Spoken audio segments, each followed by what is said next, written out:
నమస్తే. ఈ వీడియోలో నేను అటుకులతో పాయసం ఎలా చేయాలనేది చేసి చూపిస్తున్నాను. ఓహోయ్ కుకింగ్‌కి స్వాగతం.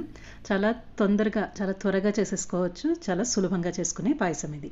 దీనికోసం నేను పావు కిలో గట్టి అటుకులు తీసుకున్నాను. దీనికి గట్టి అటుకులు మాత్రమే తీసుకోండి. ఒక కప్పు కొలతతో చూపిస్తున్నాను. దీన్ని 1-2 సార్లు శుభ్రంగా కడుక్కోండి. ఏమన్నా చిన్న చిన్న కడ్డీల్లాగా, పుల్లల్లాగా ఏమన్నా ఉంటే పైకి తేలుతాయి. అవంతా తీసేసుకోవచ్చు.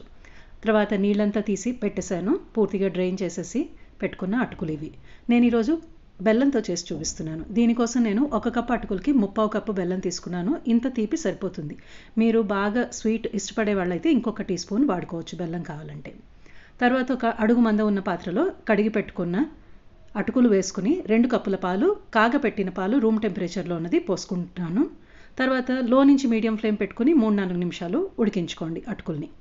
ఇంత లోపల రెడీ చేసి పెట్టుకున్న బెల్లాన్ని ఒక పాత్రలోకి వేసుకుని కొద్దిగా అంటే కొద్దిగా నీళ్లు, జస్ట్ ఆ బెల్లం అడుగంటకుండా ఉండేంత కొద్దిగా నీళ్లు పోసుకుని ఈ బెల్లాన్ని మనం నీళ్లు చేసుకోవాలి. బెల్లం నీళ్లు ఈ పాయసంలో మనం వాడుకుంటాం. ఇలాగ రెండు నేను ప్యారలల్గా పెట్టేసుకున్నాను. టైం సేవ్ అవుతుంది మనకి. బెల్లం కరిగేంత లోపల మనకి అటుకులు ఉడికిపోతాయి. అటుకులు మందపాటి అటుకులు కాబట్టి కొంచెం టైం తీసుకుంటుంది. ఇంత లోపల బెల్లం ఇట్టే కరిగిపోతుంది. మధ్య మధ్యలో అటుకులు ఒకసారి అటు ఇటు కలుపుకోండి. ఇంకొంచెం ఉడకాలి. దాదాపుగా ఉడికిపోయింది. మూత పెట్టేసుకుందాం. ఇంత లోపల బెల్లం నీళ్ళు కూడా మనకి రెడీ అయిపోతాయి. చూడండి, బెల్లం పూర్తిగా కరిగిపోయింది. స్టవ్ ఆఫ్ చేసేసుకుంటున్నాను. అటుకులు దాదాపు నేను 7-8 నిమిషాలు లో నుంచి మీడియం ఫ్లేమ్ పెట్టుకున్న తర్వాత చూపిస్తున్నాను. అటుకులు కూడా చక్కగా ఉడికిపోయినాయి, దగ్గరకు వచ్చినాయి. ఇప్పుడు నేను 1 నిమిషం అంటే 1 నిమిషం స్టవ్ ఆఫ్ చేసుకుంటున్నాను. ఒక ఫిల్టర్ సాయంతో నేను బెల్లం నీళ్లు ఫిల్టర్ చేసుకుంటున్నాను. చూడండి, అలా ఏమైనా కొద్దిగా మట్టిలాగా ఏమైనా ఉంటే కనుక దూగర అది ఆ ఫిల్టర్లో ఉండిపోతుంది. తర్వాత కొన్ని జీడిపప్పులు చిన్న చిన్న ముక్కలుగా చేసి వేసుకుంటున్నాను. ఇప్పుడు స్టవ్ ఆన్ చేసుకుంటున్నాను. 2 టీ స్పూన్ల నెయ్యి కూడా వేసుకుంటున్నాను. మీరు జీడిపప్పు ఇలాగ పచ్చివే వేసేయకుండా కావాలంటే కొంచెం నేతిలో వేయించుకుని వేసుకోవచ్చు.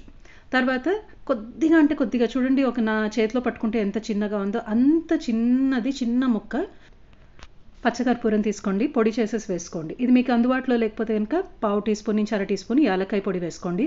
ఎక్కువ మాత్రం పచ్చకర్పూరం వేసుకోవద్దు, చాలా ఘాటుగా ఉంటుంది, మనం అసలు తినలేం. తర్వాత ఈ బెల్లం నీళ్ళు వేసిన తర్వాత ఎక్కువసేపు ఉడికించకూడదు. బెల్లం వలన పాలు విరిగినట్టు అయిపోతుంది. అందుకని 1-1.5 నిమిషం కాస్త అలా వేడి చేసుకుని తర్వాత స్టవ్ ఆఫ్ చేసేసుకోవచ్చు. మనకి అటుకుల పాయసం రెడీ అయినట్టే. నేను ఈరోజు ఇలాగ కాస్త చిక్కగా ఉండేట్టు అటుకుల పాయసం చేసుకున్నాను. మీరు ఇంకాస్త పలచగా కావాలంటే వేసుకుంటే అటుకులు తక్కువ వేసుకోండి, లేదంటే పాలు ఇంకాస్త ఎక్కువ పోసుకోండి. ఎలా అన్నా సరే ఇది చల్లబడిన తర్వాత ఇంకాస్త చిక్కపడుతుంది. ఇది నైవేద్యానికి కూడా సులభంగా ఈ శ్రావణ మాసంలో టక్కని చేసేసుకోవచ్చు. ఒకసారి మీరు చేసి చూసుకుని మీ అభిప్రాయాన్ని తెలియజేయండి. ధన్యవాదాలు. మరొక రెసిపీతో త్వరలో కలుస్తాను.